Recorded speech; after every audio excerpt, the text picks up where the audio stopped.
এইখানে বন্ধুরা যাই বলো তাই বলো, এখানে সত্যিই খুব রাহিস। মানে এখানে যে বাড়ি ঘর খুবই রাহিস।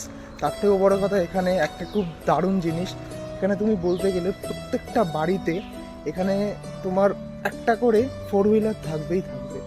একটা করে ফোর হুইলার তুমি পাবেই। এখানে যত বাড়ি আছে এখানে সবার নিজস্ব একটা করে ফোর হুইলার, আর তাছাড়া বাইক স্কুটি তো থাকেই।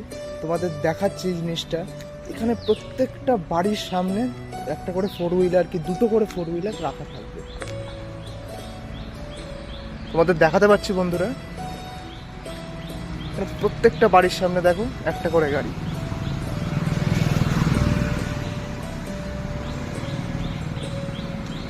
এইখানে দেখো বন্ধুরা, এখানে তো পুরো মনে হচ্ছে পুরো গাড়ির লাইন লেগে গেছে। এখানে একটা, এই একটা, এই একটা, এর আগে একটা। এখানে একটা বাড়িতে টোটাল 3টে গাড়ি। এই একটা, আর সব কটা সেরকম সেরকম গাড়ি না, খুব দামি দামি গাড়ি। টয়োটা ব্র্যান্ডের আছে, মার্সিডিজ আছে। এখানে বন্ধুরা যত লোকজন আছেন যারা বাড়িতে থাকে, এরা খুব কম মানে পায়ে হেঁটে বেরোয়।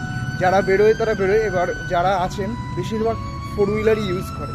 বাইক স্কুটি খুব কম ইউজ করে, বাইক স্কুটিও ইউজ করে, কিন্তু খুব বেশি ফোর হুইলারটা ইউজ করে। এই জন্য প্রত্যেকটা বাড়িতে একটা দুটো 3টে পর্যন্ত ফোর হুইলার রাখা আছে।